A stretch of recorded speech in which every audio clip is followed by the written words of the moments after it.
here, and today I'm making a video for small business owners. I want to teach you how to hire people. When is it a good time to hire people, and what do you hire them for, and how do you hire them? That's going to be the topic of today's video.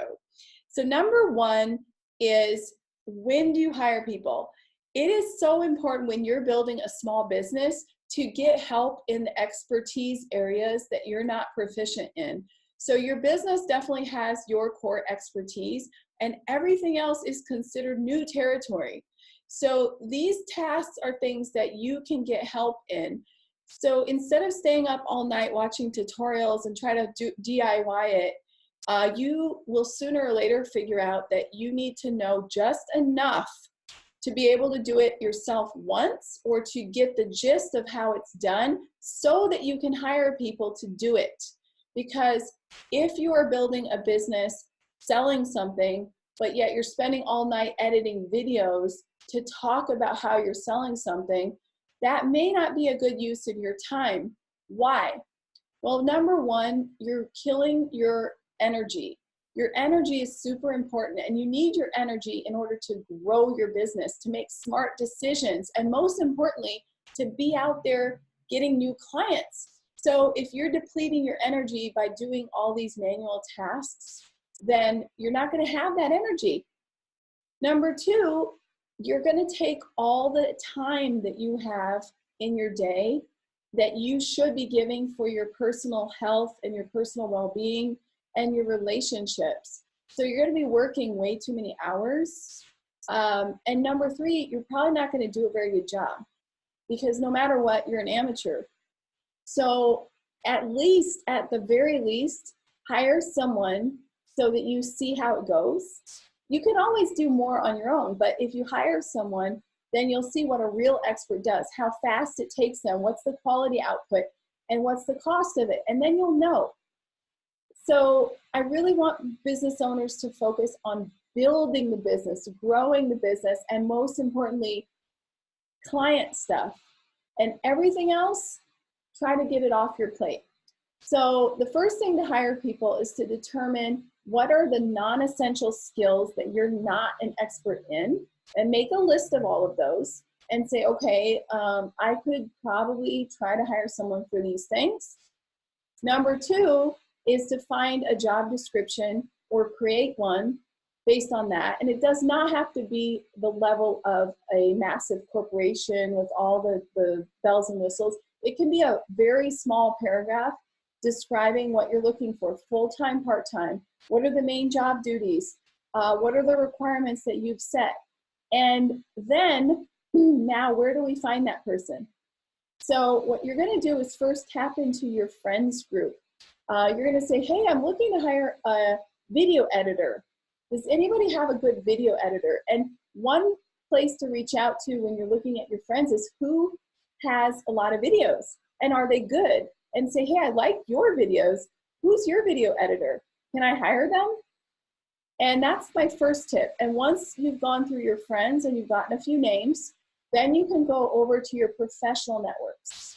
So let's say that I'm hosting a podcast, and so I've joined a podcast collaboration group with a lot of other podcast hosts.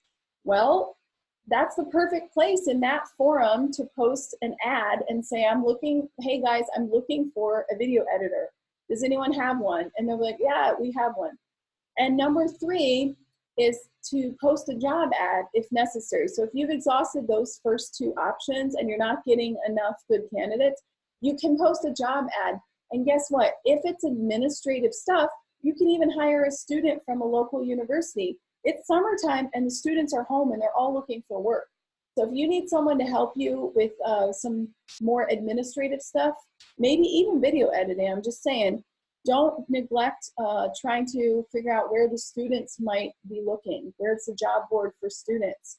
And lastly, if it's a one-off thing and you just want to see, like, let's say I need to create an intro for my videos, and this is an animated intro and it's only one time, you can always go to Fiverr.com or Upwork.com and look around at the candidates, look at the reviews, and hire someone there for that one-off job. Do it. I've done it many times, never had a bad experience. So those are my tips about where to hire someone and what to do with the job description portion. Now, what if you're unsure about what you want them to do? You're like, well, I need an assistant. I need someone to be me. Well, that's not going to work. So I really highly recommend that you keep it specific and be like, okay, I've really thought this through, and these are the tasks that I can totally outsource to somebody to help me with. So that's very important, not to just find a jack of all trades. You'll get there, and maybe if you hire the right VA, virtual assistant, you can get multiple tasks done for you. Just be really clear and specific. What are you hoping to get out of this person? And so now that you've figured out how to write a job description, where to potentially post the job description, I highly recommend that you vet 3 candidates. Because if you vet 3 candidates, you're going to get the gist of the different personality styles. Because it's not just about their qualifications, it's also their personality styles. And then secondly, the output of their work. So when you see their work samples, you're going to be like, wow, this photographer has a very different style than this photographer. And then you have to figure out, how does that work for my brand? And then the last thing is rates and level of experience.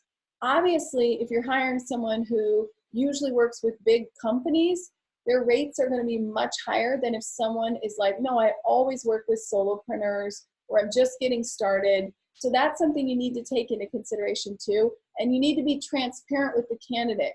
While I don't think putting a rate in the job ad is really necessary, I do think that you have to take into consideration what would be a fair rate, and then figure out, can I afford to pay someone locally at a normal rate, or do I need to go nationwide because I live in a very expensive area and I'm not at that level to afford the local price? Then do that. Do Fiverr if you have to, or Upwork. But definitely don't shy away from hiring people just because you're scared of it, just because you don't have time, or just because you are such a stubborn, do-it-yourself type of person. I promise you that when you hire these people, you're going to free yourself up to focus on what really matters, and you'll double your income. So all the time when I hear, well, I don't have money to hire somebody. I mean, if you're going into business, why are you doing it? Is it a hobby? Maybe at the beginning I get it, but very quickly you need to have a business plan that makes you money. So you have to project your income and say, if I can focus all my attention on landing these deals, I can anticipate this level of income, and that will totally cover the costs of having these people hired. So as you grow, you should also hire more people. You should increase your budget. I'm not saying you have to have a full-blown studio going here, but you're definitely going to figure out that it's a smart investment, guys. You're going to have to hire people sooner or later. Thanks for watching, and in the next video, I'm going to teach you how to manage people as a small business owner.